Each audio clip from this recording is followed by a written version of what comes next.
हाथी और रस्सी की कहानी। एक दिन एक व्यक्ति सर्कस देखने गया। वहां जब वह हाथियों के बाड़े के पास से गुजरा तो एक ऐसा दृश्य देखा कि वह हैरान रह गया। उसने देखा कि कुछ विशालकाय हाथियों को मात्र उनके सामने के पैर में रस्सी बांध कर रखा गया है। उसने सोच रखा था कि हाथियों को अवश्य बड़े पिंजरों में बंद कर रखा जाता होगा या फिर जंजीरों से बांधकर। लेकिन वहां का दृश्य तो बिल्कुल उल्टा था। उसने महावत से पूछा, भाई, आप लोगों ने इन हाथियों को बस रस्सी के सहारे बांध कर रखा है, वो भी उनके सामने के पैर को। ये तो इस रस्सी को तो बड़े ही आराम से तोड़ सकते हैं। मैं हैरान हूं कि ये इसे तोड़ क्यों नहीं रहे। महावत ने उसे बताया, ये हाथी जब छोटे थे तब से ही हम उसे इतनी ही मोटी रस्सी से बांधते आ रहे हैं।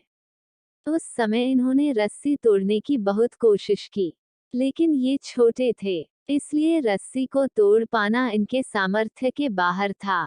वे रस्सी तोड़ नहीं पाए और ये मान लिया कि रस्सी इतनी मजबूत है कि वे उसे नहीं तोड़ सकते। आज भी इनकी वही सोच बरकरार है। इन्हें आज भी लगता है कि ये रस्सी नहीं तोड़ पाएंगे, इसलिए ये प्रयास भी नहीं करते। ये सुनकर वो व्यक्ति अवाक रह गया। सीख।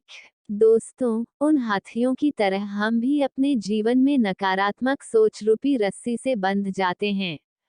जीवन में किसी काम में प्राप्त हुई असफलता को हम मस्तिष्क में बिठा लेते हैं और यकीन करने लगते हैं कि एक बार किसी काम में असफल होने के बाद उसमें कभी सफलता प्राप्त नहीं होगी। इस नकारात्मक सोच के कारण हम कभी प्रयास ही नहीं करते।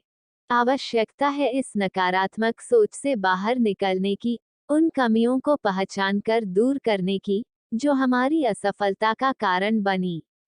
नकारात्मक सोच हमारी सफलता में सबसे बड़ी बाधक है। इसलिए नकारात्मक सोच रूपी जंजीर को तोड़कर सकारात्मक सोच को अपनाएं और जीवन में प्रयास करना कभी न छोड़ें, क्योंकि प्रयास करना सफलता की दिशा में कदम बढ़ाना है।